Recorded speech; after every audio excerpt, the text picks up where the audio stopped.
highly qualified candidate. President Trump was elected with a mandate. President Trump and the Secretary of Defense needed a Navy Secretary who will make sure that mandate is fulfilled in the Department of the Navy. Thank you, Mr. Chairman, and I hope everybody will support my good friend, John Phelan. Thank you very much, Senator. And Mr. Phelan, you are now recognized for your opening statement.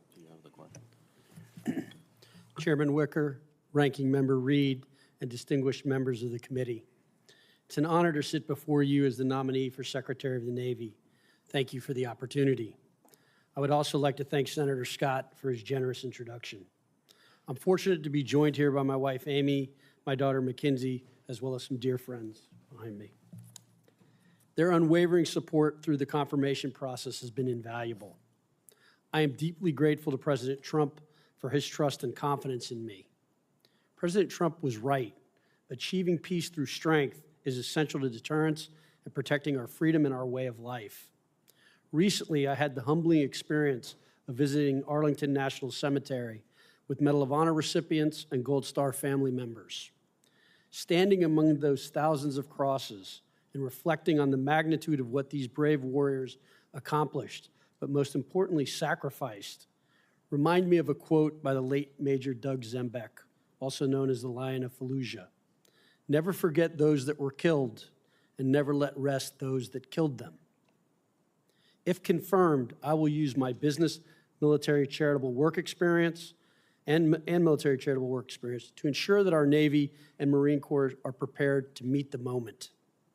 The U.S. Navy and Marine Corps remain the most formidable expeditionary force in the world, but the U.S. Navy is at a crossroads. Extended deployments, inadequate maintenance, huge cost overruns, delayed shipbuilding, failed audits, subpar housing, and sadly, record high suicide rates are systemic failures that have gone unaddressed for far too long. And frankly, this is unacceptable. Admiral Bull Halsey put it best: all problems become smaller if you don't dodge them, but confront them. If confirmed, that's exactly what I will do. The Department of the Navy's mission requires persistent global deployment across 72% of the Earth's surface and the airspace above it. If confirmed, my focus will be on three priorities: the health, welfare, and training of sailors and Marines, strengthening naval capabilities, particularly shipbuilding and the defense industrial base, and fostering an adaptive, accountable, and innovative warfighter culture. Senators, as you all know, people are our most precious resource, and their health and welfare must be our utmost priority. Recruiting and retention challenges have left critical positions unfilled, stretching our forces thin and reducing readiness. Ships lack full crews, deployments are extended, and the burden on sailors and their families increases. Recruitment and retention challenges demand a renewed focus on quality of life issues. If we are to attract and retain the best talent, the Navy needs to become a place where men and women see not just a job, but a future. Next, we must restore operational readiness. Today, we face a strategic inflection point. Adversaries, in particular China, are aggressively expanding their naval capabilities. Every shipbuilding delay, every maintenance backlog, and every inefficiency is an opening for our adversaries to challenge our dominance. We cannot allow that to happen. Naval innovation must also extend beyond hulls and keels. Strengthening relationships with the defense industrial base, incorporating lessons from recent conflicts, and integrating emerging technologies are essential to maintaining our competitive advantage. This requires more than just funding. It requires a relentless focus on execution, innovation, and accountability. As to culture, the Navy and the Marine Corps historically have embodied resilience, ingenuity, and adaptability. More than ever, we need to return to this ethos. I've analyzed thousands of organizations. A common refrain among those that are failing is, "This is how we've always done it." Yes, there is great value in stability and tradition, which I will respect and do appreciate. But when it suffocates adaptability, innovation, collaboration, and trust, it erodes an organization's ability to win. I understand that some may question why a businessman who did not wear the uniform should lead the Navy. I respect that concern. The Navy and the Marine Corps already possess extraordinary operational expertise within their ranks. My role is to utilize that expertise and strengthen it, to step outside the status quo and take decisive action with a results-oriented approach. I do recognize the critical importance of working closely with Congress, and particularly this committee. As my father, who served, often reminded me, freedom isn't free. That's why I accepted this nomination, because I believe in service to those who dedicated their lives to defending this nation. Senators, if confirmed, it is my pledge to support our sailors and Marines and ensure we remain the premier maritime force in the world. Thank you, and I look forward to your questions. Thank you very much. First of all, Mr. Phelan, there are standard questions which this committee is required to ask you and which you are required to answer. So let's begin with that. Have you adhered to applicable laws and regulations governing conflicts of interest? Yes, sir. Have you assumed any duties or taken any actions that would appear to presume the outcome of the confirmation process? No, sir. Exercising our legislative and oversight responsibilities makes it important that this committee, its subcommittees, and other appropriate committees of Congress receive testimony, briefings, reports, records, and other information from the executive branch on a timely basis. Do you agree, if confirmed, to appear and testify before this committee when requested? Yes, sir. Do you agree to provide records, documents, and electronic communications in a timely manner when requested by this committee, its subcommittees, or other appropriate committees of Congress, and to consult with the requester regarding the basis for any good faith delay or Yes, I do. denial in providing such records? Yes, I do. Will you ensure that your staff complies with deadlines established by this committee for the production of reports, records, and other information, including timely responding to hearing questions for the record? Yes, sir. And there may be questions for the record today because we will have rounds of only 5 minutes. Will you cooperate in providing witnesses and briefers in response to congressional requests? Yes. Will those witnesses and briefers be protected from reprisal for their testimony or briefings? Yes. Here endeth the required questions. All right, Mr. Phelan, you have extensive experience in entrepreneurship. You testified in your prepared statement about health and welfare, about moving past the status quo in recruiting and in shipbuilding and in increasing and enhancing the industrial base through execution and accountability.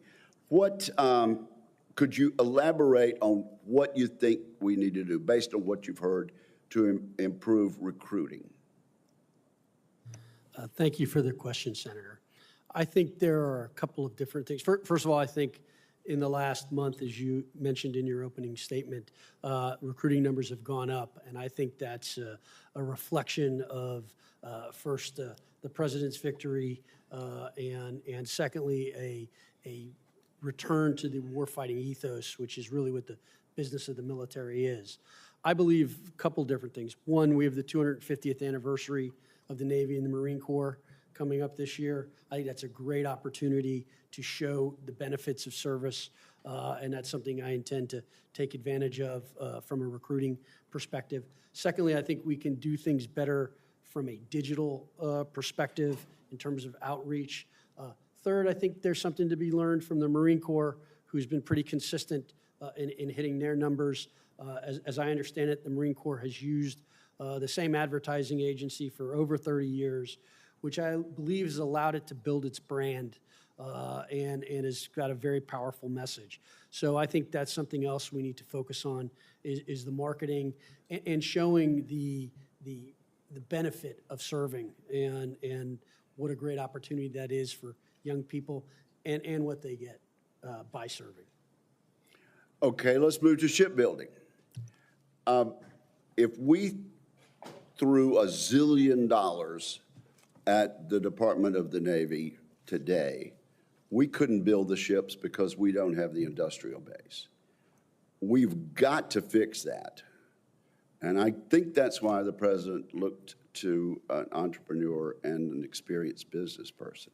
How are we going to fix our industrial base so we can get to the number of ships that are required for us to be competitive and a deterrent to adversaries that are working together like they've never done before: Iran, Russia, North Korea, and Communist China? Thank you for the question, Senator. I know this issue is important to you, and we spent some time together when I met with you in the office. I think this is a critical task. The president has been very consistent when he spoke with me: shipbuilding, shipbuilding, shipbuilding. I think if confirmed, I intend to go visit the shipyards. I look forward to hopefully visiting it with you in Mississippi, because I know you've done an exceptional job in the shipbuilding there. And I think we need to take some of the best practices from those yards, some of the best practices from some of the foreign yards as well, to learn. But we have to reinvigorate the industrial base in America. That could come from a couple of different angles. I think the SHIPS Act, I know, is something that's being considered. I think there's some very good ideas in the SHIPS Act in terms of trying to reinvigorate the industrial base, such as opportunity zones for shipbuilding. And I think that if we can incent the private sector in the right way, and I think that's by telegraphing demand, then you will get the private sector to actually invest in these yards. And I think that that's an important thing. And then I think it's also making a career out of having the appropriate skill set in the workforce. And that comes from training and having proper programs. I think these are things that I have experience with businesses that I've run in terms of construction companies, and how to create an apprentice program that attracts people and also makes sure your most talented, skilled labor doesn't leave so quickly and actually passes on those skills. Mr. Phelan, when a shipyard welder can go outside the gate and work at a convenience store for a competitive price, that has got to be fixed, does it not? It does, sir. That needs to be analyzed and looked at, and you can't have that kind of wage differential for those types of different jobs. All right. Thank you very much for your testimony. I'm going to recognize the distinguished ranking member for questions and hand the gavel to Senator Cotton until I'm back from another hearing. Thank you, Mr. Chairman, and thank you, Mr. Phelan. Let me zero in on one aspect of the shipbuilding, and that's submarine construction. As I pointed out, and as you well know, we're behind. And in addition to being behind, we've already made commitments to Australia to provide attack submarines, and that increases the demand on the system. Fortunately, we've been trying to increase funding for submarine construction. I must commend the chairman for his efforts last year to include $5 billion. But let me just ask you, how do you evaluate the importance of submarine, not only the Navy, but the national defense? And how do you propose to secure sufficient funds to get us back on track? Thank you for the question, Ranking Member Reed. I appreciated the time we spent talking about this, for sure. Look, I think it's the Columbia submarine program is incredibly important. It's the most important nuclear deterrent we have. It's the most resilient, survivable one that we have. I think that I need to really get in there and dig in and take a look at what exactly is causing the delays. I'm a big believer in what we call kind of root cause analysis. I think there's a lot of this going on between requirements, contractors, workers, and I've not had the benefit of visiting the yard. I look forward to doing that with you, if confirmed. And I think that, it's a very complicated manufacturing process. I do think we need to analyze ways to create more competition for some of the components that are made in this sub and potentially in sub making. And the question is, how do you do that? And that comes from incentives. That comes from working together with the private sector. And I think ultimately, at the end of the day, what you want to try to do is make it so that the private sector, you make the pie bigger and so that they can have a smaller slice of a bigger pie. And I think if we can create the right incentives, that's the right way. I think one of the things, again, and I've not reviewed contracts, from what I can see, I'm candidly fearful of what I'm going to find when I read some of these contracts and get in there in terms of their pro to the private sector side. But we're going to need to go in there, take a look at them. If they need to be restructured, then we're going to have to do that. But we have to get back to more of a concept of shared risk. I think it's fine for the private sector to earn a profit. They should make a profit based on the risk that they're taking. And that's what we need to really get back to and look at. So if confirmed, Ranking Member Reed, this will be a top priority for us very quickly to get our arms around this and try to get this out. Well, thank you very much. And I think you recognize the invaluable role that the civilian workforce provides to the Navy and Marine Corps. Is that your view? Yes, sir. Well, it's interesting because the Department of Defense announced a few days ago that 5,400 probationary employees would be fired without any real analysis of the need. But more troubling is the declaration that there'll be an eventual 5 to 8% reduction, which works out to about 70+ thousand people. And I don't know if you're aware of this, but Section 129A of Title 10 requires that no federal civilian workforce employee can be fired unless the Secretary quotes, I'm quoting now, unless the Secretary conducts an appropriate analysis of the impacts of such reductions on workload, military force structural lethality, readiness, operational effectiveness, stress on the military force, and fully burdened course. So the simple question is, do you intend to follow the law as you pursue these reductions? Thanks for the question, Senator. If confirmed, I will follow all laws, all lawful orders that we get. I am not privy to the actual cuts that have occurred. I've just read what's been in the paper as it relates to it. I do think the shipbuilding force is critical. I don't know if we have labor shortages. I suspect in certain yards we do. And, if confirmed, I will sit down with the Secretary of Defense and the President and very quickly talk about that, because I know that is a key priority for the President, is ensuring that our shipbuilding is done and taken care of. Frankly, finally, will you make available the documentation that the Department of Defense must have to justify these firings? I'm sorry, say that again, Senator. Would you commit to the committee to make available to us the documentation of all the criteria that I've listed in the statute so that we can confirm that such a review has been conducted? I will, Senator, I will follow all laws that exist. I assume you guys get that documentation.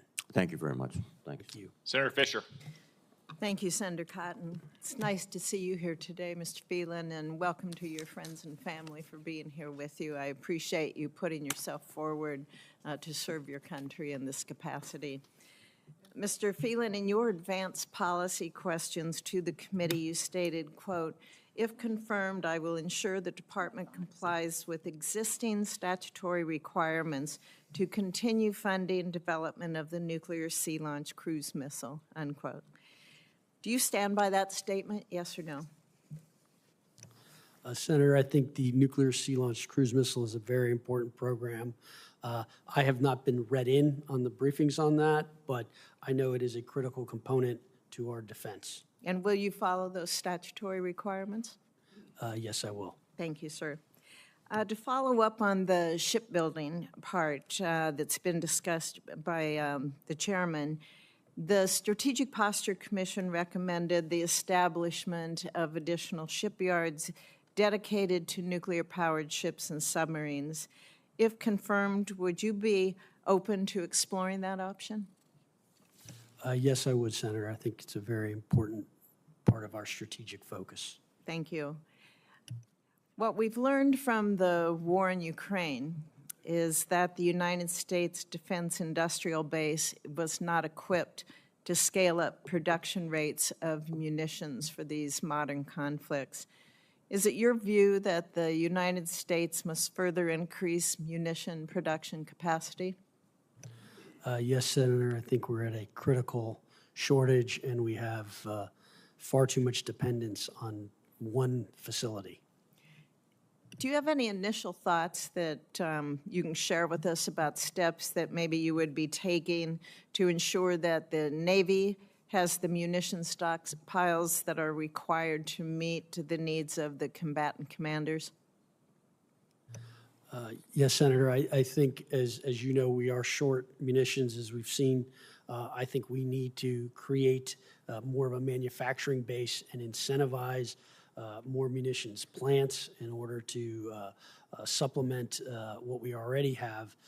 So if confirmed, I intend to focus on this very quickly and get that resolved, because I think we're at a dangerously low level from a stockpile perspective and as well as new. So I will use the skills that I had in the business world in terms of incenting. And I think a lot of that also comes with working with you and the committee and the Congress, because we do need to send signals to the private sector to incentivize them to build these plants to get going. So ordering and giving them a contract to build, I think, will be critical. And I'd like to believe we should be able to create a win-win between the private sector and for the taxpayer of the United States. You mentioned contracts with the shipbuilding, too, to be able to do a review of those contracts to make sure that there are incentives, that private companies can make profits with that.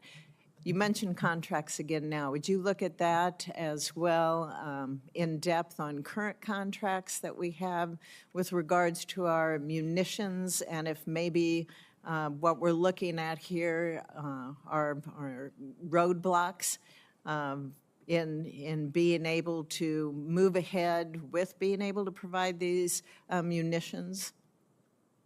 Thank you for the question, Senator. Yes, I intend to sit down day one, and we are going to go through every contract that we have and understand what exactly they say and what flexibility they do or do not give us, what contract needs to change or not change, and why. I intend to do the same thing as it relates to an audit. I need to understand why the Navy cannot pass an audit.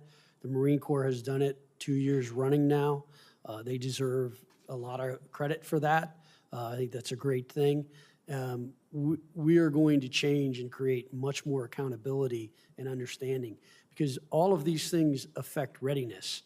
And as I said in my statement, readiness is critical. And I think we're at a very critical inflection point, particularly versus our peer or near peer adversaries. So these are all things that are a reflection of a culture, as I mentioned, in decay. We really need to have a tight focus on these things. If we don't know where our inventory is, how can we have a training mission? I've heard stories of training missions that are failed because the equipment wasn't there, and so we ended up losing that money, and that's not good. Thank you very much, sir. Thank you, Senator Cotton. Senator Shaheen. Good morning, Mr. Phelan. Congratulations on your nomination. Welcome to your family and your friends who are here with you. Last week, Secretary Hegseth issued a memo to the Defense Department, which we've referenced already, but it asked the services and the Joint Staff for proposals to cut the defense budget by 8% every year for the next 5 years.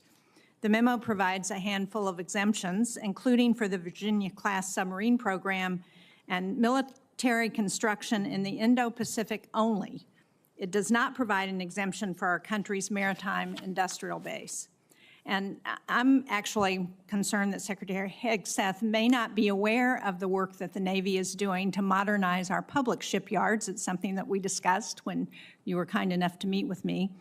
but because in his questions for the record following his own confirmation hearing, Secretary Hegseth said, and I'm quoting here in his statement, "The Navy has not made investments to modernize our 4 public shipyards."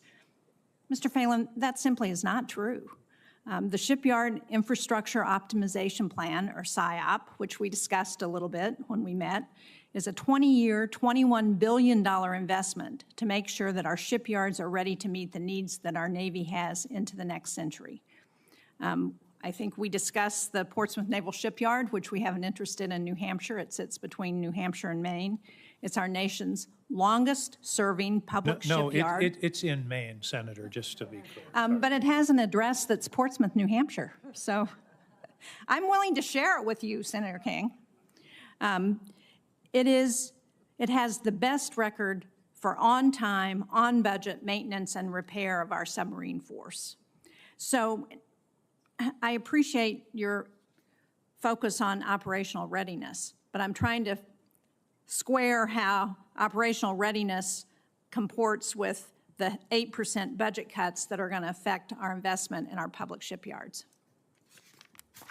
Thank you for the question, Senator Sheen, and I did appreciate the time with you, and it was enjoyable. What I would say to you is my understanding, again, and I've just read what is in the paper, is that there is, Secretary Hegseth has talked about this as a planning tool to kind of look at what would happen if we need to cut 8%. And that's my understanding, which I think is a useful exercise to go through, which is where would we cut if we need to cut. Now, my also understanding is it is to take money away from non-lethal activities and reallocate that capital to more lethal activities. Do I view the construction of our subs and ships as lethal activities? The answer is yes, because we need to have these ships and we need to get them out there quickly. Go ahead, sorry. Well, and as you know, our nuclear attack submarines are one of the advantages that we have over the Chinese. And as we're thinking about how do we stay competitive and stay ahead, it's very important that we ensure that we are able to maintain those subs and keep them operational.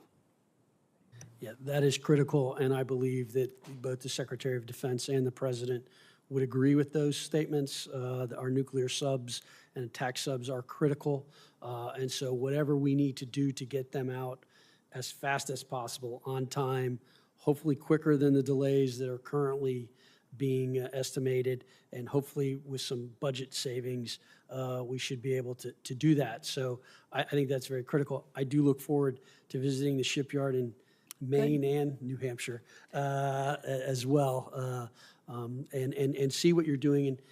And one of the things I want to see is, you guys are doing things on time. Why aren't other shipyards adopting this? What are the things that are not happening? And those are things we need to really start to do. Well, one of the things that's critical to ensuring that that work continues on time and on budget is making sure that we have the workforce that's required to do that maintenance. 2 weeks ago, Senator Collins and I sent a letter to Mr. Emmert, who is the acting Secretary of the Navy, pending your confirmation, asking him to work with the Office of Personnel Management to create an exception for shipyard employees that would protect them from mass layoffs. We've received no response from Mr. Emmert. The Pentagon is reportedly preparing to fire up to 75,000 civilians, as Senator Reid said. Portsmouth, I think, cannot afford to cut its workforce. In fact, they need to hire 550 workers annually just to keep up with the Navy's demand for submarine repairs. So can you commit to this committee that you're going to engage with OPM to protect our employees who are necessary to ensure that they can do the maintenance that's required for our nuclear subs? Senator, I commit to you that I will look into this and I will sit down with the Secretary of Defense and go through this issue and ensure that we have the workforce we need to complete the work we need on the ships and the subs and make sure we have that talent. Thank you. I look forward to hearing a report on that meeting. Thank you. Mr. Phelan, greetings. I want to continue along the line of questions that Senator Fisher had about munitions. You mentioned increasing capacity, building new facilities, and I think that's going to be important in some cases.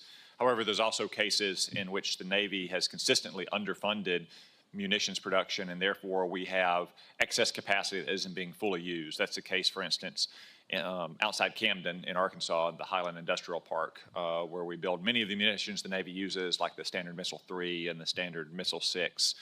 What are your thoughts on fully funding those programs so we can get up to full capacity in the facilities that we have now for the Navy, for the other services, as well as for foreign partners?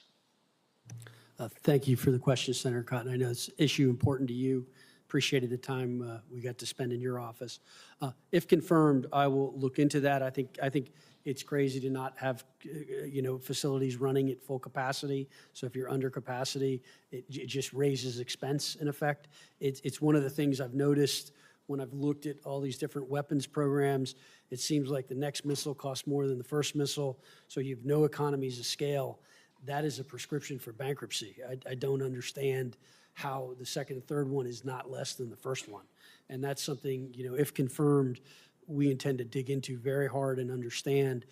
And I do think having more flexible manufacturing when you have excess capacity in plants that are already making munitions, we should absolutely make sure that we're taking advantage of that capacity. Thank you. I do agree. That's probably the quickest and easiest way to address some of these shortfalls. As I said, we're going to need more manufacturing capacity, but making sure that current lines that have excess capacity are fully used is probably the quickest way we can get there. And I can assure you that we have lots of people in South Arkansas who are eager to do that work. One other point I'd like to make is just to encourage you, once confirmed, to work with our State Department on foreign military sales. That's another way to send the demand signal to our industry, not just our services, but our friends in Europe and the Middle East and East Asia, cutting through the red tape and allowing them to buy the weapons that we're providing here to provide for their common defense. If confirmed, I agree with you. Thank you. Senator Fisher also mentioned the sea-launched cruise missile, nuclear, also occasionally known as SLCM-N. I'm glad to hear you're committed to carrying out the law there. I think it's an important part of our deterrent. Another critical part of our deterrent is the Columbia-class submarine. It's one of the three legs of our nuclear triad. It's the most survivable leg because they're almost undetectable. That guarantees a second strike capability against Russia and against China in particular as China continues its breakneck nuclear buildup. Are you committed to continuing the Navy's highest priority on the Columbia-class submarine? Thank you for the question, Senator Cotton. Yes, the nuclear triad, and in particular the Columbia-class submarine, is critical to the triad and its deterrence, and we have to absolutely make sure we get that done. Thank you. I'm very glad to hear that. Some people up here in Congress need to hear it as well. The surface Navy has not been in a good place for a long time. I've made this case for many years now. 2 destroyers years ago were wrecked in the Pacific. The Bonhomme Richard caught fire. Commanders were found to be overburdened by administrative tasks and under-focused on warfighting. You had a friendly fire incident with the Gettysburg in the Red Sea in December of '24, and just recently a collision between the Truman and a merchant ship in the Suez Canal. I raised this for the last administration. It didn't seem like we made much progress on it. What are your thoughts on how we can get the surface Navy in particular back up to the standards of leadership and execution that the nation expects? Thank you for the question. I did read the study that you helped commission in 2021, and I think one of the captains mentioned compliance-centered warfare versus warfighter-centered warfare.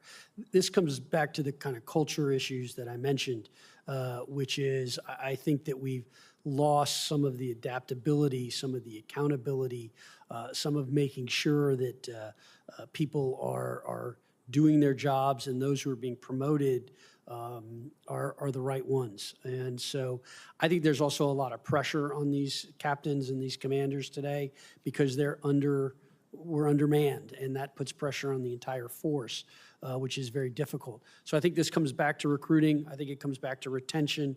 I think it's making sure that we promote the best. These people are operating huge assets that are very, very valuable. And so we need to make sure they have the skills and that they have the requisite capabilities around them to execute on this.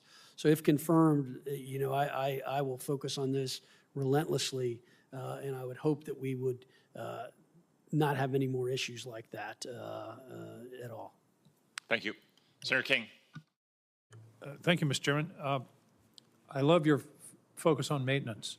I have a half facetious but half serious suggestion. We should benchmark our availability of our ships against Maersk and Carnival Cruise Lines. If they had the low availability that we have, they'd been out of business a long time ago. And you understand that. When you have an enormous capital asset, it should be used. Every minute that it's not used is penalizing the taxpayers and also diminishing the effectiveness of the Navy. So I hope that you'll really focus on that and see, and I'd like to see the metrics over a period of years of time in dry dock versus availability. So I take it that that's going to be a significant focus of your work. Thank you for the question, Senator King, and I did enjoy our time together. I jokingly say that President Trump has texted me numerous times, very late at night, sometimes after 1 in the morning, of rusty ships or ships in a yard, asking me what am I doing about it, and I've told him I'm not confirmed yet and have not been able to do anything about it, but I will be very focused on it. So I view it as a critical issue, as you and I do, and I think your idea about benchmarking versus some of those other private sector companies is a very good idea, and understanding how they keep these things running is very important. I know under a prior secretary, before they used Southwest Airlines to come in to help with our planes and getting more efficient. So I think there's a lot of best practices to be shared across the two, and I'm hoping with my relationships and contacts in the private sector, we should be able to do that. And I loved it when you said, we've never done it that way before is not a sufficient excuse. We've got to be looking forward, not backward. And that brings me to fighting the next war rather than the last war. There are two areas we have fallen behind in, and I believe have been very damaging to national security and our deterrent. One is directed energy, the other is hypersonics. For years, I've been asking admirals that have been sitting in your seat, you're in the GI-UK gap. Hypersonic missile is launched from Murmansk. It will hit your aircraft carrier in 12 minutes. What do you do? I've never had a good answer to that question. We've got to be able to answer that question. If part of our deterrent and our strategy is forward-based naval assets, we've got to have defensive capability as well as offensive capability in hypersonics. Do you take that as a mission?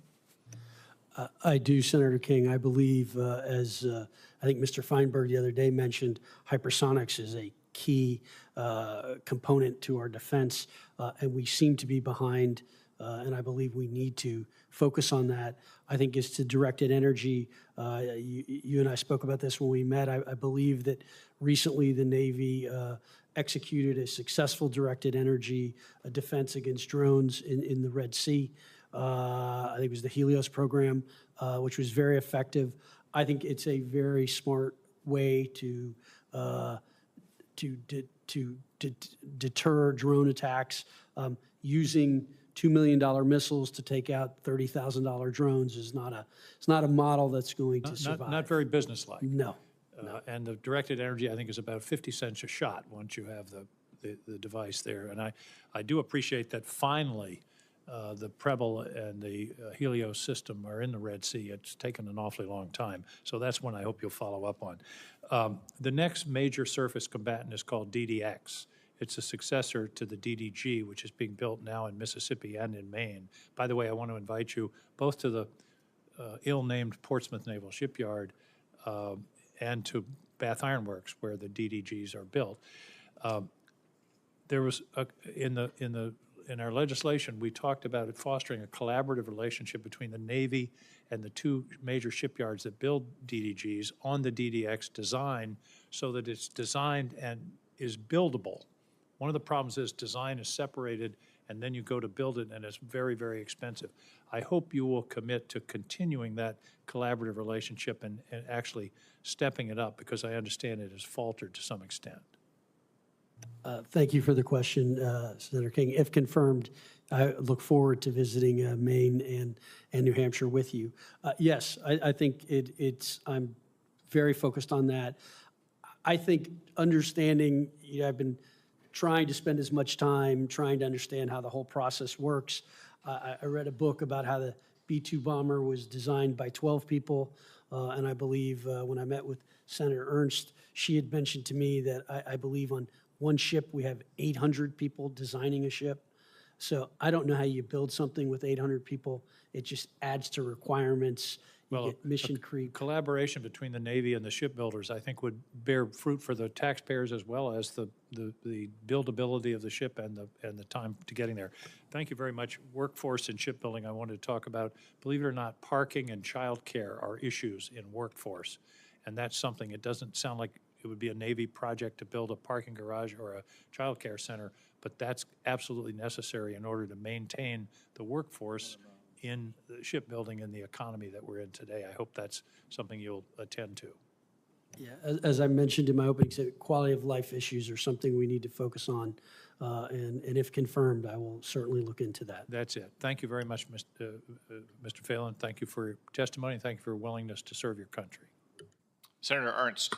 Thank you, Mr. Chair, and good morning, Mr. Phelan. I want to start by welcoming you, saying thank you for stepping up for this position, and to your family as well. Thank you so much. Now, we've talked about this, but I've long been committed to cutting waste in Washington, D.C., and even the areas that are very, very important to me, like the Department of Defense and the Navy as well, they are no exception. So the Department of the Navy receives about 30% or a little more of the defense budget, but there's a lot of financial mismanagement, and we have audit failures that are persisting there. So what reforms will you implement to ensure budget accountability and financial transparency throughout the Department of the Navy?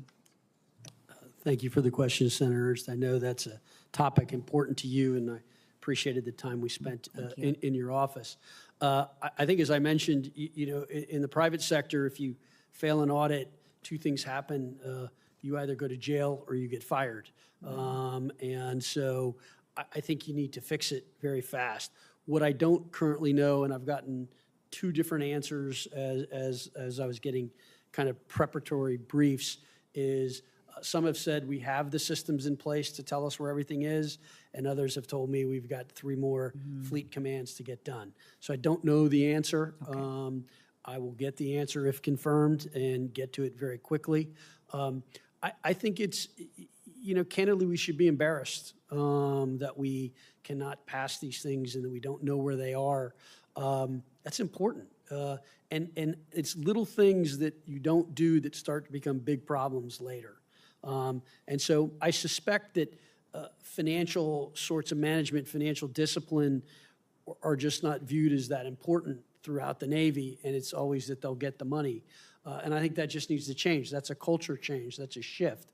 I think we need to be more transparent, more communicative, and if confirmed, I will sit down and very quickly we will get our arms around when we will get this done. I know that Congress and the committees authorized us to meet an audit by 2028. Mm-hmm. My question is if we have all these systems in, why can't it happen this year? I've not gotten that answer, but I promise you I will, and you will hear directly from me and straight from me if we can't get there and the reasons why. And I will endeavor to get those fixed as quick as possible.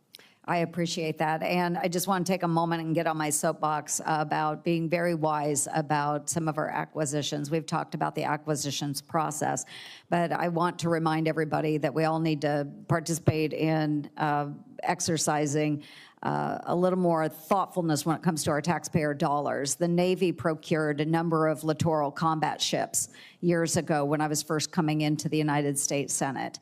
The Navy didn't want them, the Navy didn't need them, and yet the primes, the Congress, everybody said you're going to have them. So we ran into a number of issues with those. Many of them they're just unusable. So they have been mothballed already. We spent billions and billions and billions of dollars on ships we didn't need, can't survive. What a waste. that money could have been poured into other systems that we're talking about today. But I also want to remind you that we need to think about the future fight. It's not necessarily all about the aircraft carriers and the destroyers. There are a lot of ways we can do intelligence gathering and using other platforms, autonomous vehicles, and we need to think about technology as we move forward too. So we don't have to rely solely on these ginormous prime systems that are out there. So with that, in just very little time remaining, we do still have a lot of personnel and workforce challenges, but also the supply chain struggles, which have left many of our ships waiting for critical spare parts and maintenance. We have about a $1.8 billion backlog of deferred maintenance. What are your thoughts on getting to those backlogs? How can we reduce that? Thank you for the question, Senator.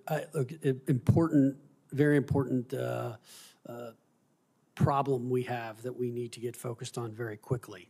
I think in terms of understanding the maintenance backlogs and the issues, again, I need to get in there and go take a look and understand what's happening and why. I've heard different things. It's almost, I feel sometimes when I've been in these preparatory meetings that it's like a contractor doing a project. It's always someone else's causes a problem. So until we can get to the root cause, I can't answer your question optimally, but if confirmed and once in, I will get my arms around this very quickly and do that. I think to your point about having the right arsenal, the right tools, I intend to sit down with the combatant commanders to better understand what it is they need and why. I think there are a lot of learning lessons from the recent conflict. I think there's a lot of implications on the Navy in terms of what's happened in some of these recent conflicts and understanding what weapons we need. Most important, we can't fight yesterday's fights. We have to fight tomorrow's fights. So incorporating all that, I think, will be very important and critical. Wonderful. Thank you very much. Thank you. Senator Rosen. Thank you, Senator Cotton, and thank you, Mr. Phelan, your family, for being here today. As we discussed in our meeting, Nevada is proud to host Naval Air Station Phelan, home to Top Gun and our nation's premier area carrier air wing, and our Navy SEAL training centers. The Nevada delegation worked for years with the Navy, federal agencies, and local and tribal governments to pass modernization for the Phelan Range Training Complex into law, which we did in 2023 in our NDAA. Modernization is going to expand that range by 600,000 acres. The Navy's in phase 1 of this modernization, currently working to meet the requirement under law that grazing permit holders who will no longer be able to graze their livestock anymore, receive full and complete compensation for their lifetime of losses, as the Navy needs this land to modernize. As the Navy goes through the process of appraising the loss of these permits, it is critical that our ranching community in Nevada, and Nevada stakeholders are adequately and fully compensated. Unfortunately, the first payment offers to ranchers in the B16 range have been well below the estimated value of the land. Appraisals must consider FSA loans, groundwater availability, and the lifetime value of the permit and business. I understand these meetings between the Navy, impacted ranchers are happening regularly, and these specific concerns have been raised extensively. So, Mr. Phelan, will you commit to reviewing and reassessing the Navy's payment offers based on the latest input your team in Northern Nevada has received to ensure that every single permittee holder in Nevada is made whole? Senator Rosen, thank you for the question. I appreciate the important work you've done on this issue, and I know in our meeting we spent a lot of time on this.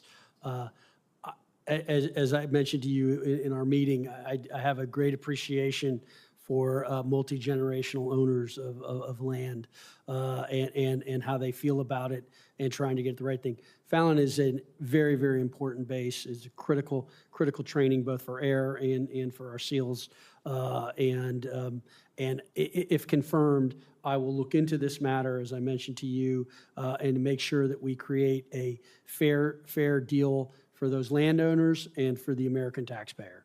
So I'm going to ask you for a specific commitment.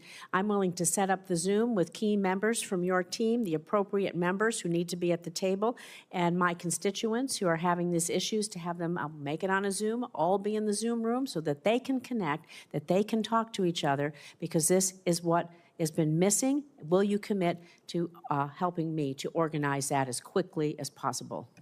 Senator, I'm happy to have that Zoom call on us to go through that, if confirmed. Thank you. The other issue we have in Fallon, of course, rural Nevada, is the remoteness of Fallon Naval Air Station.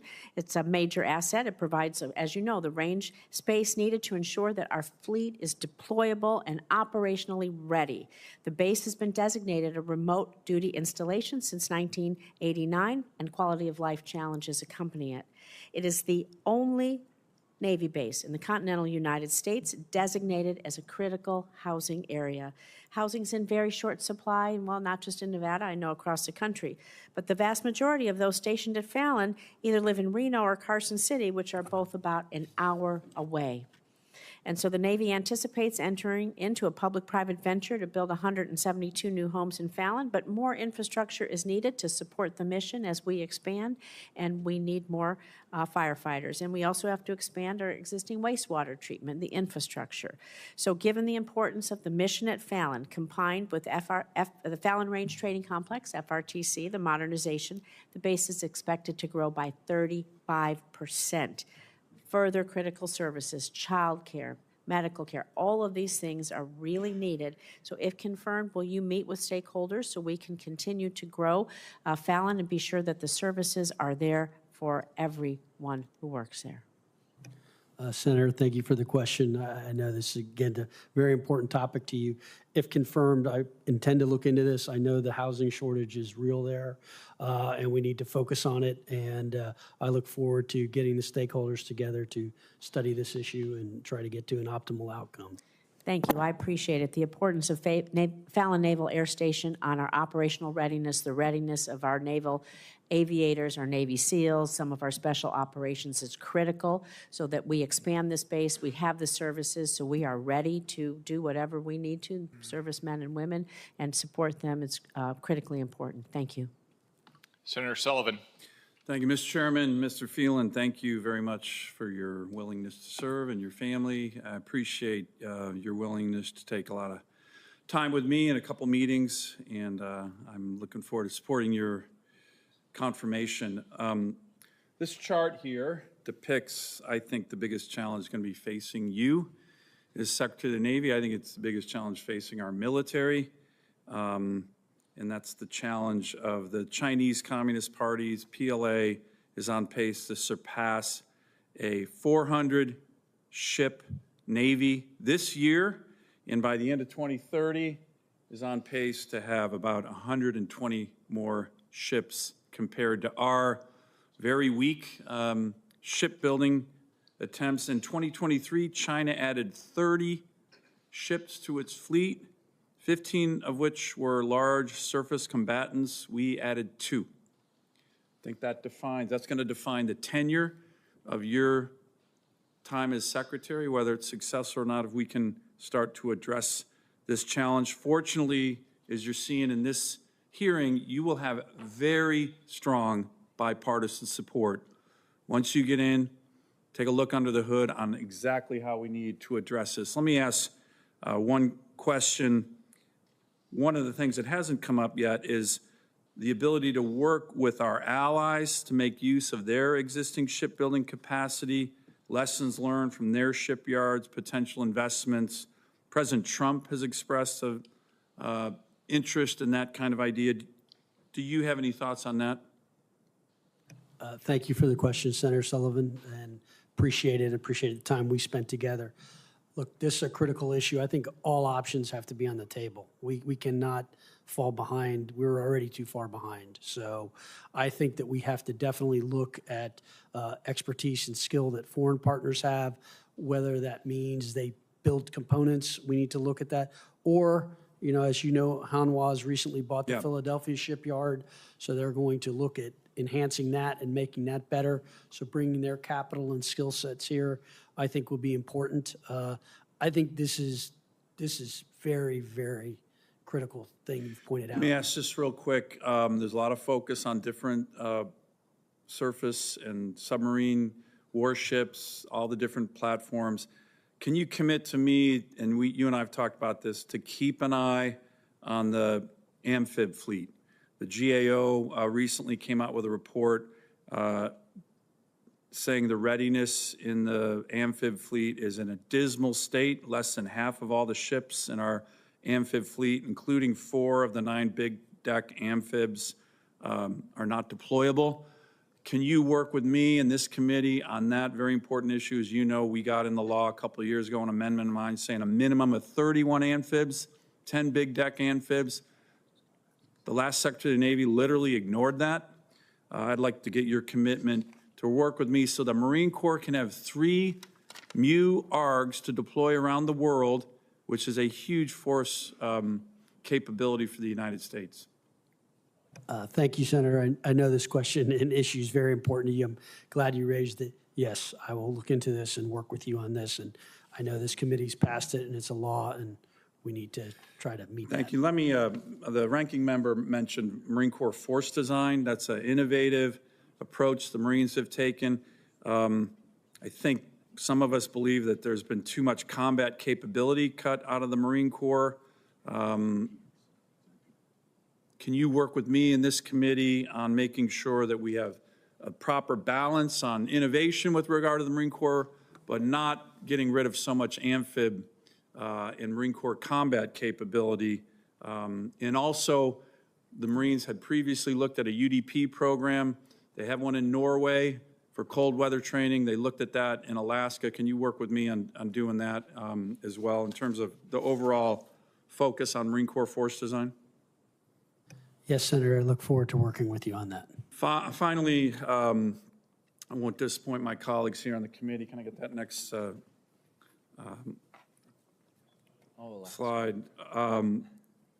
Mr. Phelan, I want to make sure you get a commitment to come to Alaska with me and see the great military up there. Not a lot of Navy and Marines, but a lot of Air Force and Army. Can I get your commitment? Yes, I look forward to it, Senator. So right now, Alaska's on the front lines of great power competition. This is a slide I've been showing. The Russians, the Chinese are doing bear bomber runs, naval joint task forces, strategic bomber task forces in our ADIS, in our EEZ.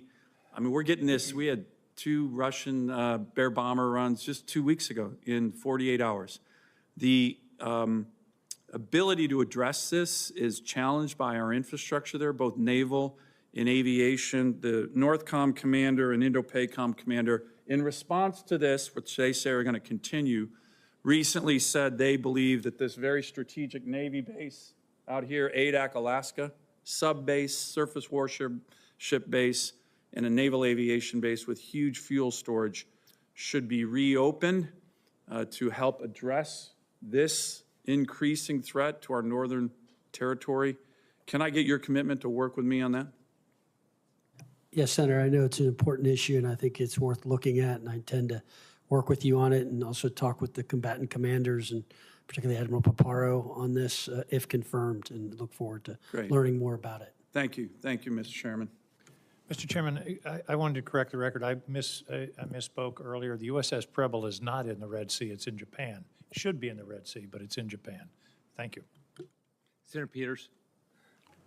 Thank you, Senator Scott. Mr. Phelan, congratulations on your nomination to serve as the Secretary of the Navy, and I'm certainly happy that we were able to meet before this hearing and discuss a few of my concerns and focus areas for the Navy, and I certainly enjoyed learning about your priorities as well moving forward.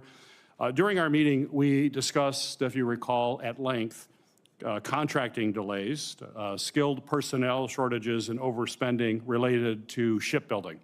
And as you know, the Constellation-class frigate contract was awarded in 2020 during President Trump's first term. Unfortunately, it's experiencing delays with an expected delivery date of 2029 instead of 2026. And now, while some of this delay was certainly caused by industry, unfortunately, a good portion of that blame can be squarely put on the Navy. So my question for you, sir, is if confirmed, how will you collaborate with Congress and industry to ensure timely delivery and sustainment, specifically of the Constellation-class frigate? Thank you, Senator Peters, for the question, and I did enjoy our time together. This program is a mess, what it looks like. If confirmed, I plan to dig into this very quickly and understand the issues, and we'll come back to this committee very fast with the knowledge that we have as soon as we get to the root cause of the problem. Most of what I've seen it's come from what I've read. I don't know if it's requirement creeps. I've heard that we were using 80% design of an existing and only modifying at 20, and that's now been reversed to 80% customized and 20% standardized. I think we now have a frigate that potentially looks more like a carrier or a battleship, actually, or a destroyer, I would say. Again, I don't know until I get in there and go take a look at it. There are a number of issues, and there's a lot of pointing fingers at one another. If confirmed, I pledge to work with you on this and get our arms around this and get this resolved quickly and understand what we need to do. Well, I appreciate that. Roughly 40% of the Constellation-class frigate workforce is comprised of Michiganders, and I'm extremely proud of that workforce, and also very proud of the versatile mission and the capabilities of the frigate from air, surface, electronic, and anti-submarine warfare. But my question for you, sir, is if confirmed, do I have your commitment to support the Constellation-class frigate program? Got to work through all of these challenges, but as a long-term cornerstone of the fleet due to the critical role that it will play in those various domains? Thank you for the question, Senator. As I said, I will look at this and work both with the Secretary of Defense and the Deputy Secretary of Defense to understand all of the programs we have and how they all fit and how this important program fits in. And so once I've had an opportunity to do that, I look forward to coming back to you to discuss it. Very good. I appreciate that. Mr. Phelan, in 2023, then Secretary of Navy Carlos Del Toro announced a new maritime strategic plan to conduct national whole-of-government efforts to transform U.S. and allied naval and commercial maritime power. The Michigan Maritime Manufacturing Initiative was formally launched at that time within the Maritime Strategy Strategic Plan. And through the initiative, the Department of Defense is implementing pipelines and programs targeted to meeting the Navy's demand signal for thousands of new workers that will be necessary for this and jobs across my state as well as all across the Great Lakes region.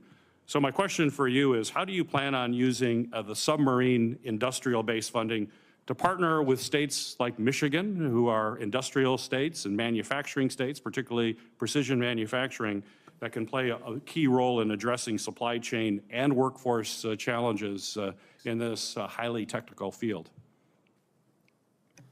Thank you, Senator, for the question. Look, I think Michigan has a great tradition of manufacturing and industrial capability.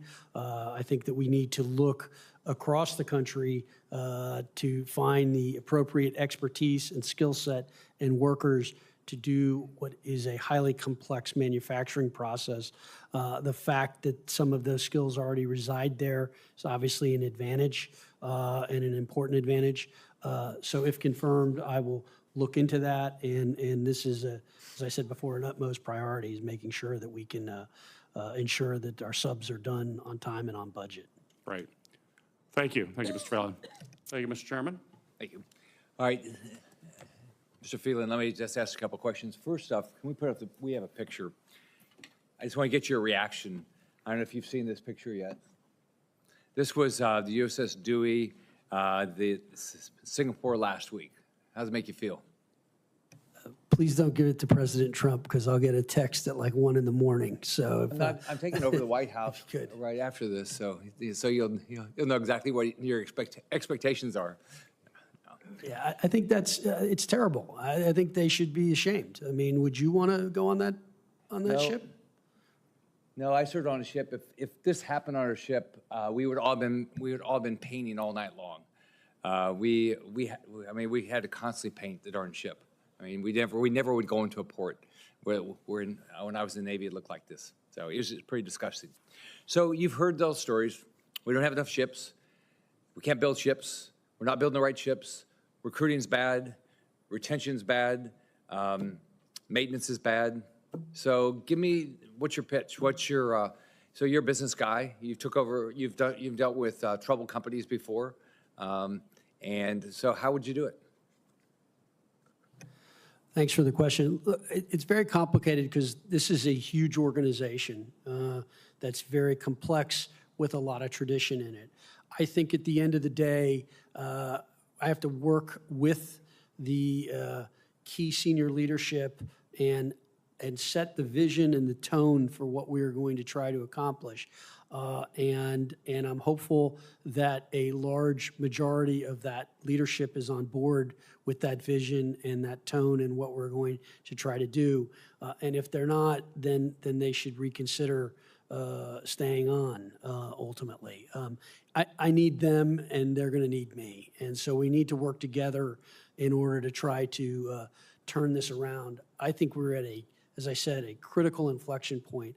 I take our adversaries at their word. These are very strong people who are going to try to take on our dominance and try to supplant the United States. And I think we're at a much more critical time than most people recognize. And so I think we need to fix the Navy. I think it was Ronald Reagan who said the only thing more expensive than a Navy is not having a good Navy.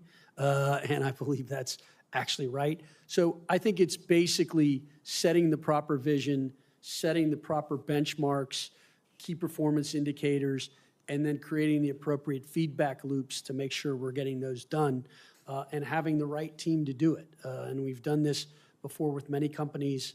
Again, this is a complicated one with big tradition. Some of those traditions need to be respected. Some of them need to be questioned, and we need to get modernized. And so that's what I'd hope I'd bring to the table is more of a partnership approach, but with a shared vision and purpose. So were any of your companies like this? I've dealt not with the company this size, but I've dealt with companies that had a lot of complications and that needed to be changed quickly. All right, thank you. Senator Warren. Thank you very much, Mr. Chairman. So congratulations on your nomination, Mr. Phelan. Let's talk about efficiency at the Defense Department. Last year, the Navy asked for $260 billion to buy everything from ships to night vision goggles. One reason it costs so much, big defense contractors slip restrictions into their contracts that deny sailors access to technical data they need to maintain or repair equipment, even equipment that the Navy owns. So I want to give you an example. The Navy's littoral combat ships are designed to operate close to shore, to hunt mines, and to sink submarines. But this ship has been bogged down with maintenance issues, and when something breaks, sailors are not allowed to make repairs themselves because Lockheed Martin and General Dynamics don't let them have access to the necessary data and materials. So what does the Navy do? The Navy has to fly contractors out to these ships, which ProPublica found, quote, adds millions of dollars in travel costs and often delays missions. So, Mr. Phelan, these kinds of extra costs and delays to fly contractors to the Pacific to fix minor repairs, are they an efficient use of taxpayer dollars? Does not sound like it to me, Senator. I'm glad to hear that. Let me give you another example. The Government Accountability Office found that fuel tank level indicators were improperly calibrated on the USS Fort Lauderdale, built by Huntington Ingalls. Now, it seems like an easy fix, right? You just go in and recalibrate these things. The Navy's technicians were denied the information they needed to do that. So every time they had to recalibrate the indicators, the Navy had to fly out one of the contractor's technicians. Mr. Phelan, does this sound like does not being able to maintain and important ship parts put the Navy's readiness at risk? It sounds like it, Senator, and I think, as I mentioned earlier, these contracts are something that really need to be reviewed and better understood. And I think that if confirmed, that's something I intend to do, is focus on that. And I appreciate that, Mr. Phelan, but I want to see more than just reviewed here. Sailors need to be able to rely on their equipment, and that means being able to maintain their own equipment. But from fiber optic navigation lights to cranes that deploy search and rescue boats, sailors do not have the right to repair their own equipment, thanks to defense contractors who want to squeeze more money out of the military. Many people on this committee, both sides, Democrats and Republicans, understand the risk here. Chairman Wicker released a report last year showing DOD, quote, consistently underperforms in procuring data rights, and pointed to the lack of technical data as a factor that, quote, inevitably leads to reduced training and readiness. Mr. Phelan, can we count on you to advance the Navy's right to repair its own equipment? Thank you for the question, Senator. I know this is an issue very important to you. As I said, it is something that I intend to study and look at, and what I'd commit to you is let me come back to you and look at this and understand it, because it is a complicated issue. I'm in agreement with a lot of the examples you've given do not make sense to me, but I am not up to speed enough yet to give you that answer, but I will come back and see you and commit to that and look at this. And I appreciate that, but I just want to say right now, this makes me uneasy because there is so much pressure to continue to let these defense contractors take advantage of our service members who we waste, we waste taxpayer dollars, we delay missions, we actually put people at risk because we're not permitting basic right to repair. Technical data needs to be a must-have in acquisition contracts for the Navy. My service members' Right to Repair Act would make sure that the Navy and every other part of our military have fair access to the data rights and to the other materials that service members need to be able to repair their own equipment and keep themselves safe. Military right to repair has bipartisan support here in the Senate. I want to work with the administration, I want to work with my colleagues, and I want to work with you. We owe it to our taxpayers, and we owe it to the men and women in the field to get this straightened out. What's happening right now is fundamentally wrong, and we can put a stop to it. I apologize for going over, Mr. Chair. Thank you very much, Senator. And Senator Banks is next. Thank you, Mr. Chairman, and congratulations, Mr. Phelan. You have been nominated to my dream job, the Secretary of the Navy, and I don't think in my lifetime it's ever been more important that we have a leader like you to make the Navy great again, make it strong again. It's especially important to me because I wore the uniform and served as a Navy Reserve officer for 10 years, and I wanted to ask you from the outset, have you thought a lot about the importance of the reserves and making sure that the Navy Reserves remains a strong component of the United States Navy? Have you given a lot of thought to that and how important it is and what you can do to strengthen it and make it even better? Thank you, Senator Banks, for the question. I know it's an important issue to you, and I enjoyed spending time with you in your office. I think the reserves are something we need to really look at and strengthen and make better. I think it's kind of, what I've heard, again, not in there, it's that the reserves are kind of an afterthought a little bit today in today's Navy, and that's a mistake. And I think you've seen reserve forces used with great efficacy in the Marines and in some of the other service branches. And I think that's something to be looked at. And if confirmed, I look forward to working with you on that and getting some ideas. I appreciate your commitment to that. I deployed to Afghanistan as a Navy Reserve Supply Corps officer. The Navy Reserves gave me an opportunity a little bit later in life than typical military service to use skills that I had, experiences that I had to contribute to wear the uniform, to serve my country, never thinking that I would give 20 years and retire, but that avenue to service is what the Navy Reserves, the reserve component, is all about. And I look forward to work. I appreciate your commitment to making sure that everyone in the the Navy organization understands how valuable the reserves are and work together to strengthen it. The other thing that we talked about in my office and want to talk about today is the historic recruitment crisis in the United States Navy. In the over 50 years of an all-volunteer force, the Navy's missed the mark year after year under the last administration. The last administration had to lower standards to meet their recruitment goals. And I wonder if you thought about that. I mean, how can we get standards back to where they need to be to find the best and the brightest, the young leaders, whether enlisted or in the officer corps, to fix the recruitment crisis of the United States Navy? Thank you for the question, Senator. Look, I think it's critical that we have standards that are high and that we have people who can meet those standards. The business is warfighting, and there's no margin for error in that. So you need the most capable and best people, and we need to have high standards to meet that. I think that there are some things to learn from some of the other services in terms of what they've done recruiting-wise. I think the Marines in particular have done a very effective job at it. What I understand is the Marines put some of their best leadership into the recruiting role, and that's one of the reasons why they do so well with it.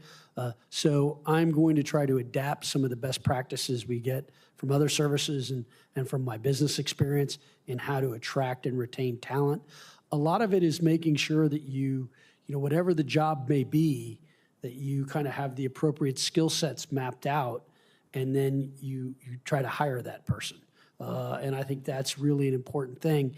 And I think one of the important things, what I've learned in business, is you always wanted to hire the person for tomorrow, not for today. And what happens to a lot of organizations is you hire for that immediate need, and then that person can't grow to that job.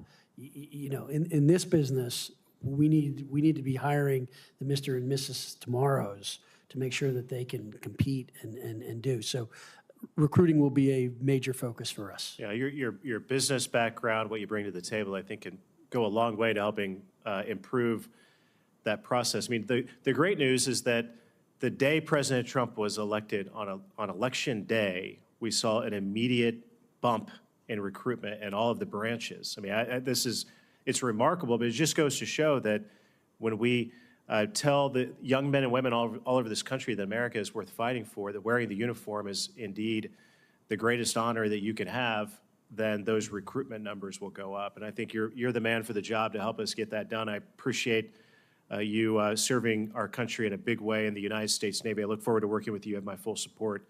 Mr. Chairman, I yield back. Thank you, Senator Banks. Senator Blumenthal. Thank you, Mr. Chairman. Thank you for your willingness to serve, Mr. Phelan.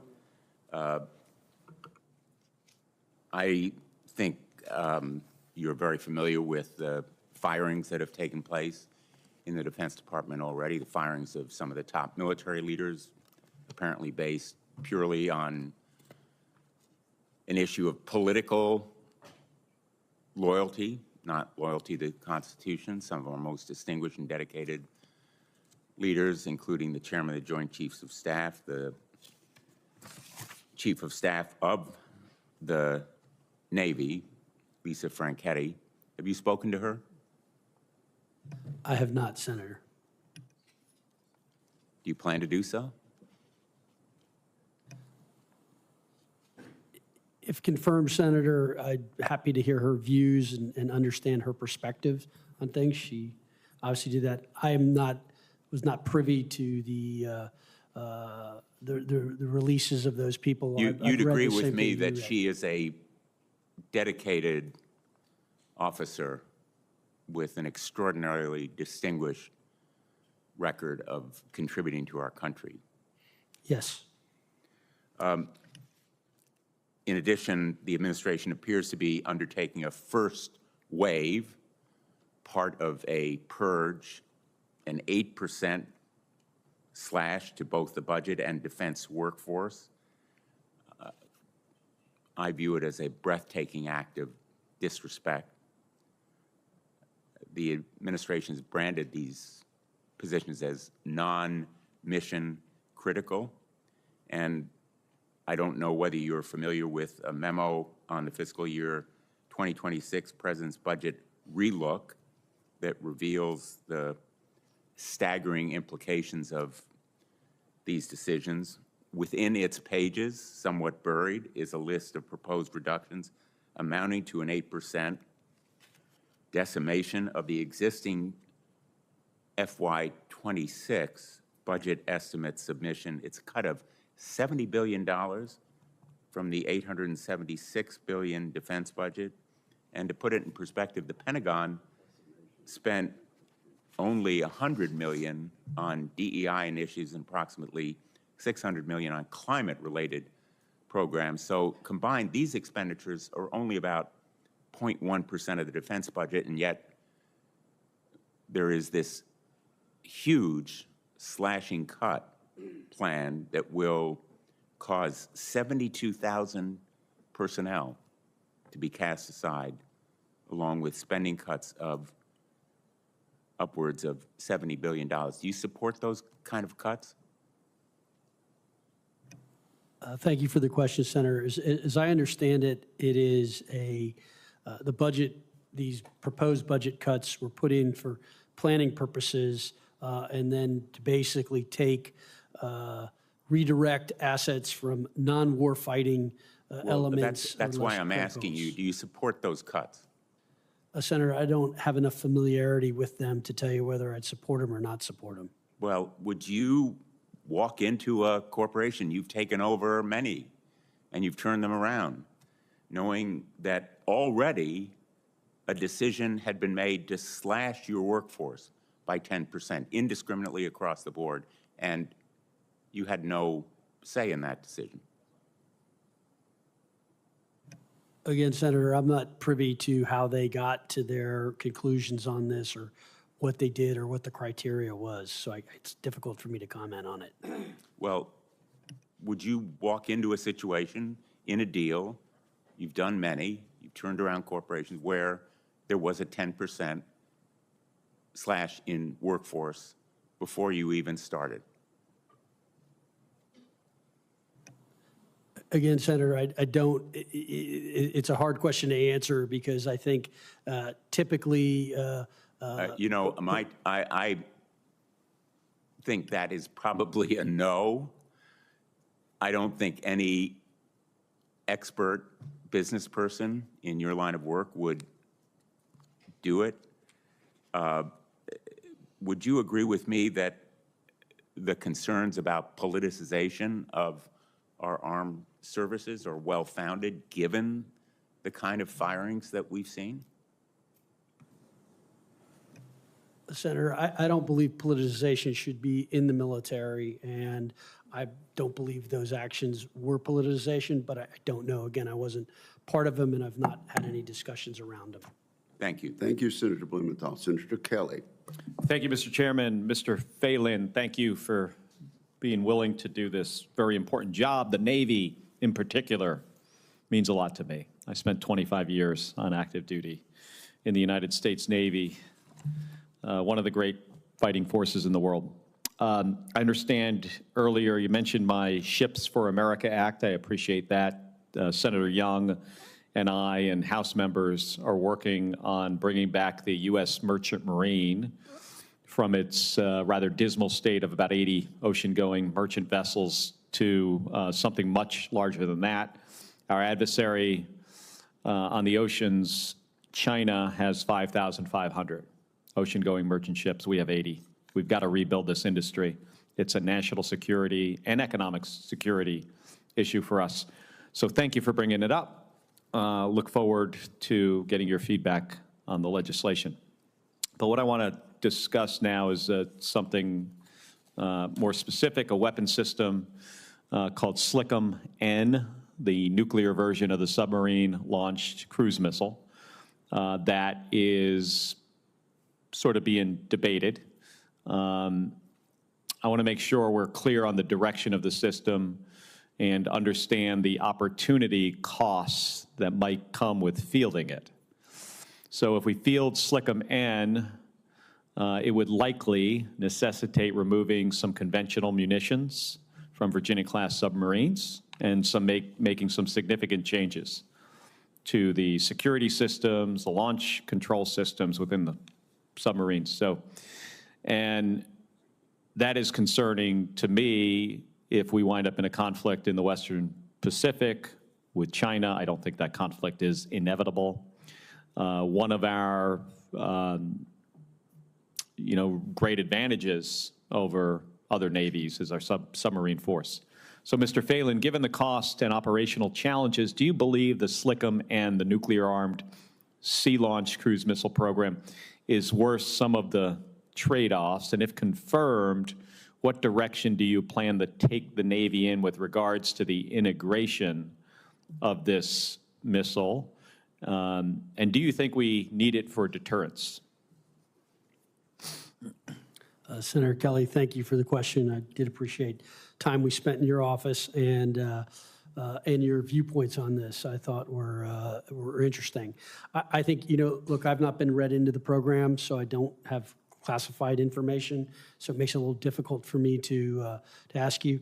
I know there's very strong debates on both sides as it relates to it, and I look forward to working with the Secretary of Defense to come up with what we hope will be the optimal answer as it relates to it. So if confirmed, I look forward to working with you on the program and better understanding the pros and cons of it, and hopefully coming up with the best solution. Yeah, it's a big decision. It's one of the, I'd say, bigger ones that Navy has to face with regards to a weapon system.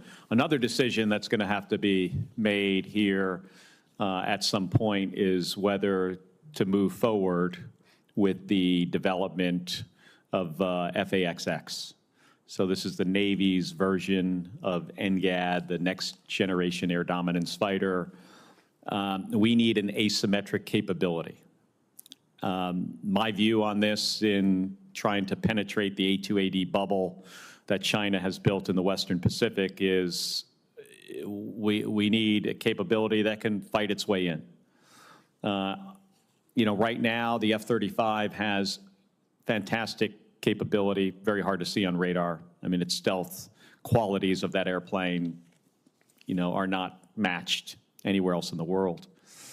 But China continues to, build significant weapon systems, surface-to-air, air-to-air missile systems that have much greater range, ways to detect fighter aircrafts. This is changing very, very rapidly.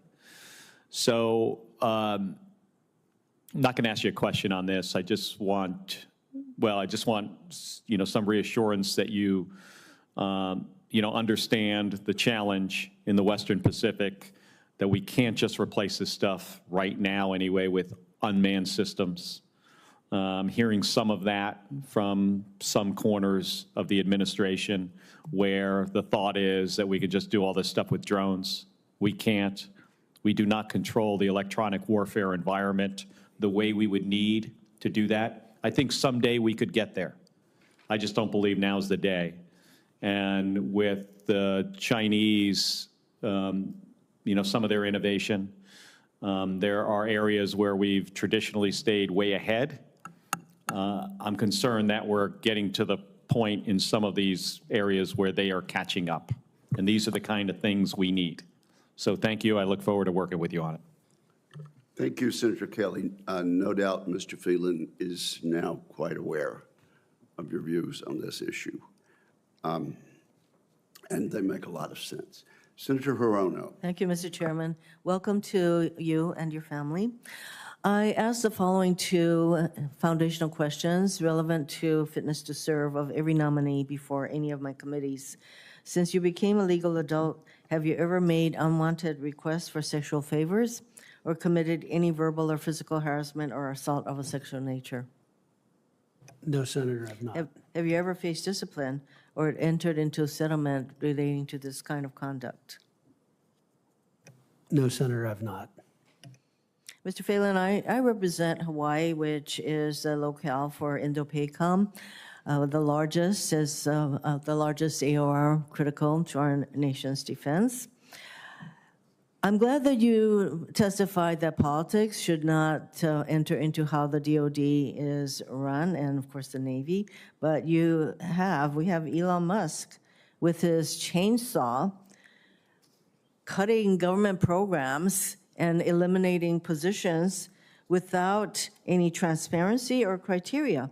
Do you think this approach will hurt Navy strength and readiness? Thank you for the question, Senator Hirono. That is a yes or no answer, please.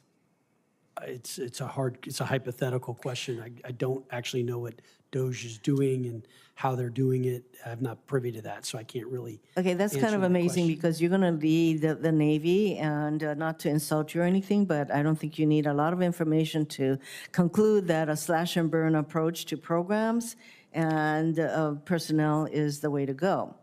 In 2021, a massive and devastating leak at the Red Hill Fuel Storage Facility contaminated Oahu's drinking water. 93,000 people were affected. They had to move to hotels. Some of them left the state altogether. And it certainly hurt the military's reputation, although it was actually a naval facility. But for the people of Hawaii, they don't need to make a distinction between something that the Navy was responsible for versus the Army or Air Force or the Marines. So it's taking a lot to rebuild the community's confidence in our Navy. So ultimately, the senior DOD leaders made the correct decision to defuel, and permanently close the facility, a complicated, as you can imagine, ongoing effort being led by the Navy's closure task force. And it's scheduled to complete in 2028. I would like to get your commitment to see through the completion of the transparent closure of Red Hill, which involves not only providing the adequate resources and manpower, but also close collaboration with the state government officials and the Hawaiian community to restore trust and faith in the military. Thank you, Senator. I know this is an issue very important to you. I'm committed to a full review of the issues at Red Hill as related to the people of Oahu and Pearl Harbor, and I'm committed to the Navy fixing the issues that the Navy is responsible for. I think seeing this project or seeing this issue through is going to be one of the major ways that you are going to be able to restore faith. The Navy is currently building a critical new dry dock at Pearl Harbor to support Virginia-class attack submarine maintenance. And this construction project is the largest in DoD history at nearly $4.5 billion, but has been beset by significant cost overruns, including an $834 million, that's not very far from $1 billion increase just last year.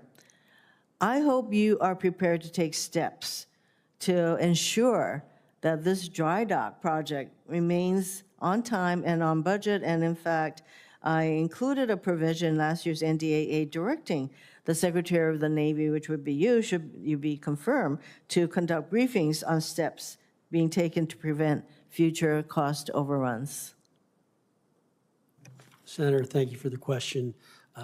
I'm going to have to see a $4.5 billion dry dock. That's something seems quite astronomical to me, and if confirmed, I look forward to seeing it there and hopefully visiting with you there to see it. And you do have my commitment to getting my arms Yes, around I think this. that it is going to be very critical that we don't keep getting the kind of increases that happened just about 2 weeks after I was at the opening, wherein I said, I hope that this is going to come in on budget. And next thing you know, it's $1 billion more. Thank you, Mr. Chairman. Thank you, Senator Hirono. And Mr. Phelan, let me just say that that type of overrun has to end. We've got to wrestle this issue down to the deck. And I hope this is the moment where we can turn that around. Senator Rounds. Thank you, Mr. Chairman. And Mr. Phelan, first of all, thanks for the opportunity to visit with you in my office. I appreciated that. And I most certainly think that you've got a good insight into what some of the challenges are. I also want to say thank you to your family for their recognition of what you're in for and the challenges of having a family that will not see you as much as they would have otherwise. And so I appreciate their sacrifice in this as well. Mr. Phelan, as you've heard me say before, and we talked a little bit about this in my office, 24 senior DOD officials have confirmed that forcing the Department of Defense to vacate any portion of the 3.1 to 3.45 gigahertz band of the spectrum would have severely negative consequences on our warfighting capabilities. Specifically, the Navy relies heavily on spectrum, especially as it pertains to radar. As we speak, our sailors are conducting missile defense missions off the coasts of the U.S. homeland with Arleigh Burke-class destroyers, and the Navy is protecting our deployed forces in the Red Sea against pervasive Houthi missile and drone attacks with their ANSPY 6 radars on 7 different classes of ships. The Navy's Aegis combat system relies heavily on the lower 3 band, using radars to track threats and guided weapons to targets. If the Navy had to vacate that portion of the spectrum, testimony before this committee indicates it would cost up to $250 billion to migrate those capabilities elsewhere, which may not even be possible given the unique physics of the lower 3 band. If confirmed, will you advocate for protecting the Navy's warfighting systems that require spectrum to function optimally? Senator Rounds, thank you for the question. I did enjoy our time together as well.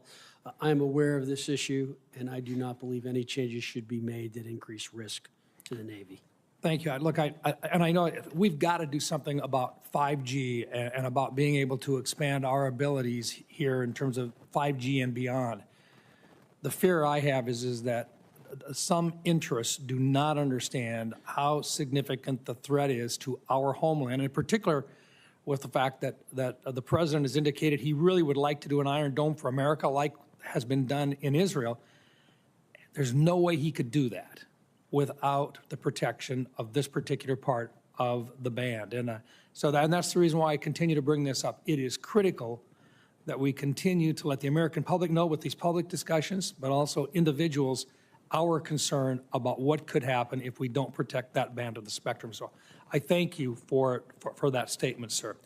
Also, I understand that it basically costs right now, and based upon what the chairman's concern has been about shipbuilding and so forth, I understand that it costs roughly twice as much to build a ship in the U.S. as it does elsewhere. Have you given any thought to how AI and automation could be leveraged to dramatically increase our shipyard efficiency? Yes, Senator, I have, and I think there are a number of ways. I mean, we're in the early stages with AI and its implementation, its ability to impact this, but I do think that there are going to be ways to increase digital design and things that will allow us to design things quicker, to potentially reduce change orders, as I like to call them, and increase speed of production.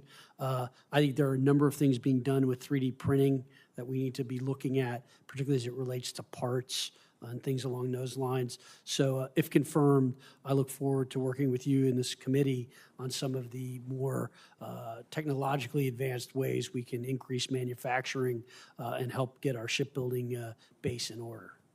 Thank you. I've got language, by the way, in the NDAA, the FY25 NDAA, that would require the Navy to use AI-enabled software to optimize workflows at one or more of the shipyards. And I'm just hoping that that would be something that you would support, and it sounds like you would, so I appreciate that.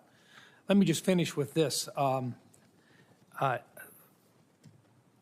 Analysts agree that there is a growing potential that our next great conflict will be a multi-theater conflict involving multiple near-peer adversaries. If confirmed, what steps would you take to prepare the Department of the Navy to simultaneously execute and sustain operations across multiple regions while maintaining readiness and deterrence globally? 2 theaters, not just one. Thanks, Senator, for the question. Look, this is a critical thing, and I need to work with the combatant commanders, the CNO, and the Commandant of the Marine Corps. My job is to train, man, and equip the Navy to make sure that they have all the appropriate tools that they need in order to defend the country and to take on our adversaries. Thank you. Thank you, Mr. Chairman. Thank you, Senator Round. Senator Kane.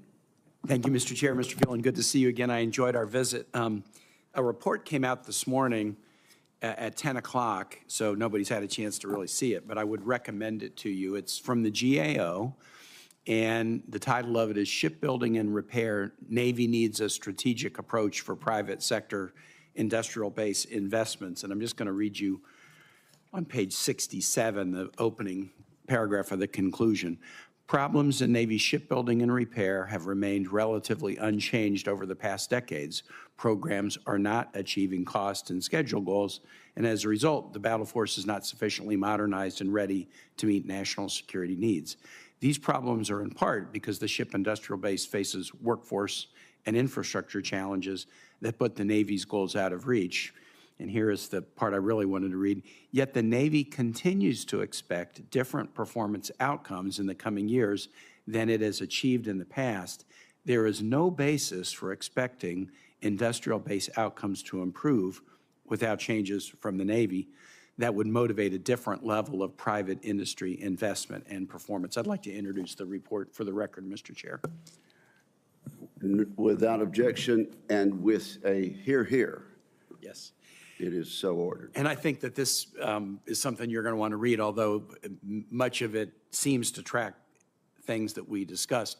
You're a non-traditional appointee for this position, and that can be okay if the tradition is not working. And I think the punchline in this report is the tradition isn't working. I explained to you that having been on the committee now in my 13th year and always been in the sea power space, that I've kind of operated on the assumption that if we just do our job here on the resource side, the Navy and our innovative private sector will deliver a product successfully, and I've been wrong in that assumption. It's not worked. I mean, last year, we not only had a robust defense budget, but we joined together in a bipartisan way twice in the year to bulk it up, once in the April supplemental package, and then once at the end of the year.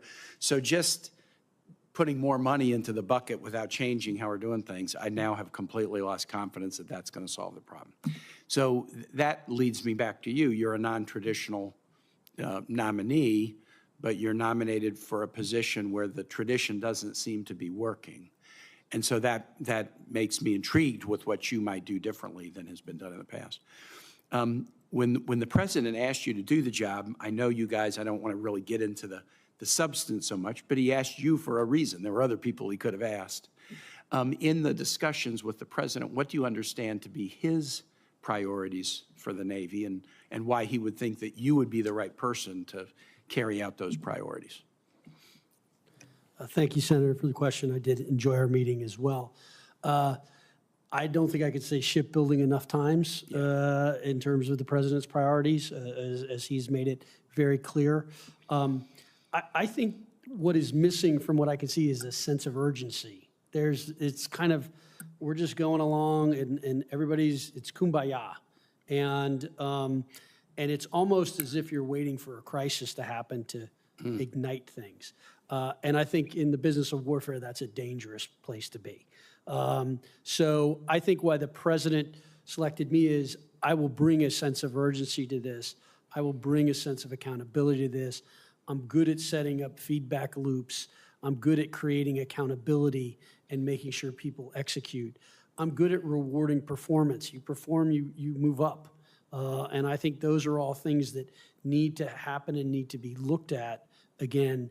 And I think that sense of urgency is important. You know, again, I jokingly mentioned earlier in the hearing, the president did text me, I think it was 1:18 in the morning, of like 3 rusty ships in a yard, and said, what are you doing about this? This is terrible. How can this exist? He's very focused. You know, Senator Wicker initially asked, do I still want the job after hearing everything? He's a demanding man who wants things done, and it will be a challenge. But I think the Navy needs to recognize that. And I think one of the keys is you have to develop a strategy and a vision. And then you basically have to come up with a force goal. So that strategy is going to drive the force goal. So you sit down with the combatant commanders and come up with a force goal. And then you've got to do it, make it affordable.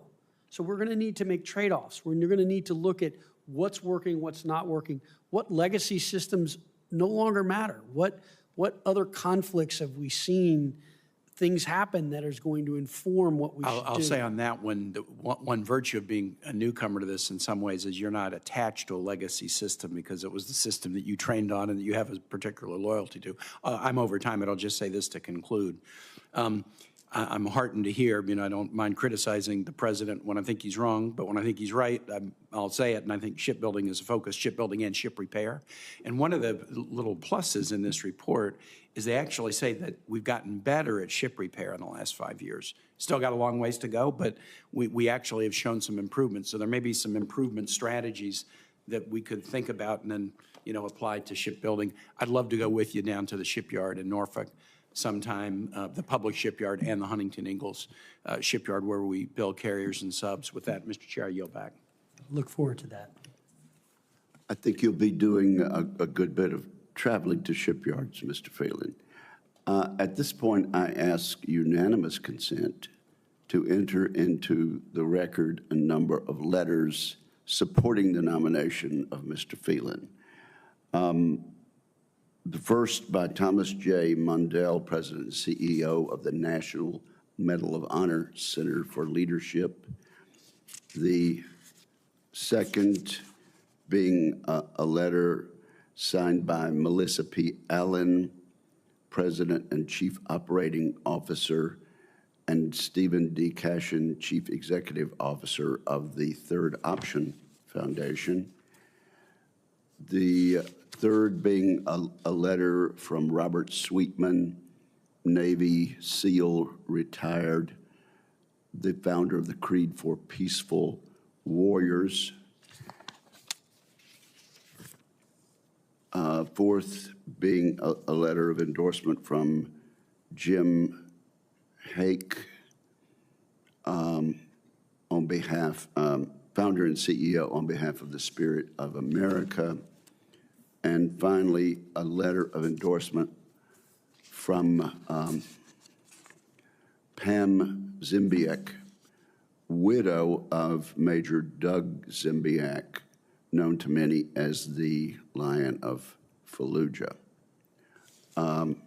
Without objection, those letters will also be entered into the record. Now, one final question. Mr. Phelan, regarding nuclear submarines and shipbuilding, nuclear submarines are some of our most formidable weapons. We must get these programs back on track.